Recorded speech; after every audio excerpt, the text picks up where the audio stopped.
l'actualité également, un chiffre. Il n'y a pas de statistiques, c'est une estimation, celui des nouveaux convertis à l'islam. 4000 personnes en moyenne chaque année, généralement des jeunes et de culture ou de foi chrétienne, choisissent de devenir musulmans. Sujet sensible et propice aux stéréotypes, car de récentes affaires de terrorisme concernaient justement des convertis.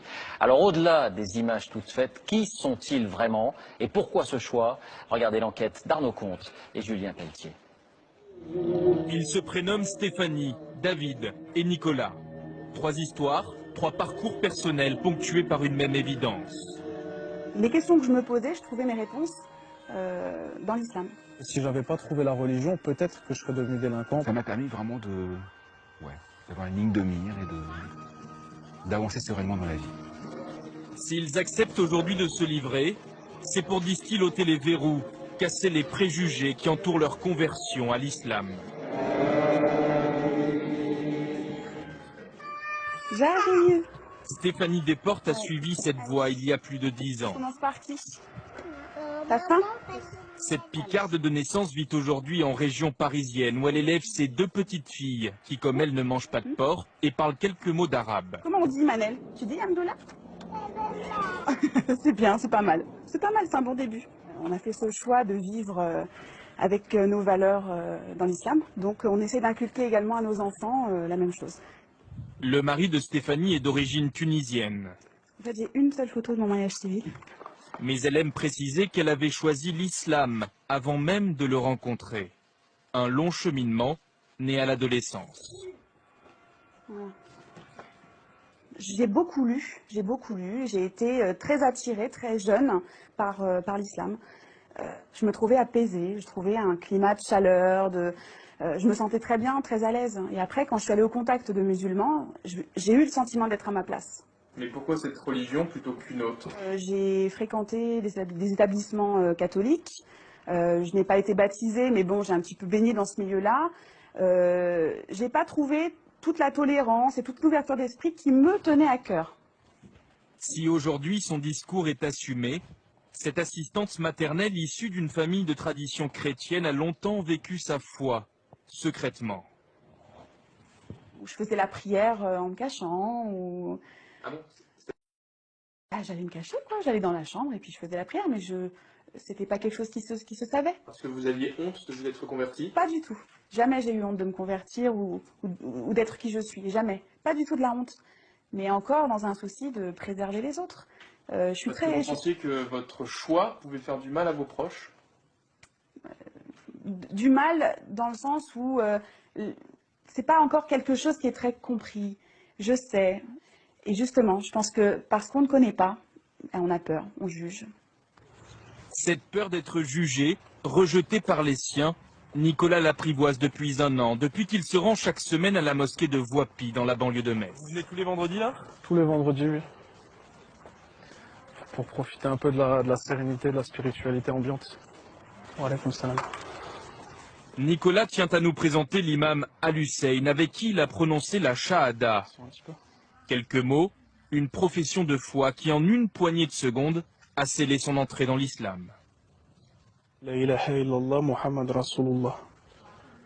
Donc il n'y a de Dieu que Dieu et Mohamed est son messager. Au moment où je l'ai prononcé et que j'ai fini ma récitation, c'était une sorte de libération. C'est-à-dire que j'avais plus de poids et j'étais redevenu léger. Quand il ne prie pas, ce fils de militaire étudie l'histoire, le Coran et l'arabe.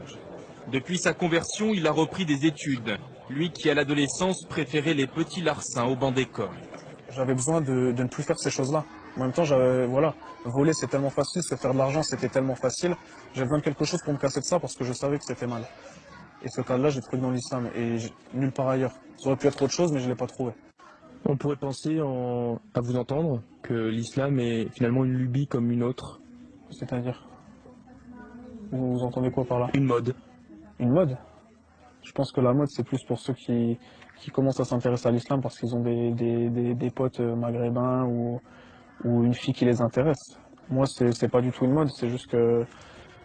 Voilà, il y a tellement de désinformation sur l'islam qu'il y a un moment, moi qui suis une personne autodidacte et qui ai toujours aimé apprendre, Et à un moment, je me suis renseigné aussi, je me suis dit, il raconte pas mal de choses. Moi, ce que je vois au quotidien avec les gens de mon quartier, mon entourage, c'est pas ça. Comment vous expliquez que des gens comme vous, convertis, puissent faire peur à la société?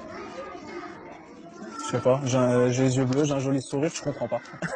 Chez les non-musulmans, l'image, c'est il s'est converti, c'est parce que le mec, c'est un voyou, il a été engrainé par un gourou, il va poser des bombes. Concrètement, j'en connais pas des gens comme ça. Selon l'imam de Voipy, 60 à 70% des convertis dans sa mosquée sont des jeunes adultes en manque de repères. Un profil qui a longtemps collé à la peau de David Boussion, aujourd'hui âgé de 40 ans. Aide-soignant, celui qui se fait appeler Daoud, son prénom musulman, vit en Bretagne. Bon, dites-moi, elle est où la mosquée là? Alors la mosquée, s'il n'y en a pas, tout simplement, puisqu'on se trouve à côté de Lannion. La plus proche se trouverait à Saint-Brieuc, c'est-à-dire à quoi, à peu près 1h30, 2 heures d'ici. Coucou les bébés! David s'est converti à l'islam il y a 17 ans. Après un voyage en Inde Ça va mon cœur? Salam alaikum. et une longue maladie pour laquelle les médecins le disaient condamné. Appliqué, aucune prière, 50, 60... il se tourne vers la Mecque, Allah... 5 fois par jour.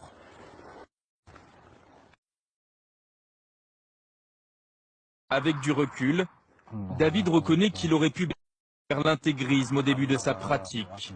Il se souvient d'ailleurs très bien de ce qu'on lui disait parfois à la mosquée. Oui, mais tu es converti, mais tu ne seras jamais un vrai. Quelque part, c'était ça.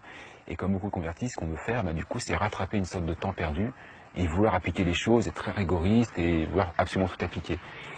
Et avec le temps, on met de l'eau dans son vin, dans son jus de raisin plutôt, et puis on apprend à faire la part des choses. C'est quoi la radicalité pour vous? Ce serait de ne plus être vivant. C'est-à-dire? Eh bien, je pense à certaines personnes qui pensent qu'il faudrait vivre pas forcément, mais comme au IIe siècle de l'Hégire, par exemple.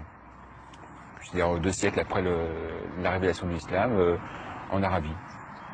Comment vous réagissez quand vous entendez les services de renseignement, par exemple, qui disent que la principale menace pour la France vient des gens convertis comme vous? Oui, on peut effrayer quand on entend certains discours, quand on voit certaines images qui se passent ailleurs, voilà. Ou pris dans un autre contexte, avec d'autres commentaires qui font que ça change absolument toute la nature des choses. Au ministère de l'Intérieur, 4000 personnes se convertissent chaque année à l'islam en France, contre 2900 pour le catholicisme et 300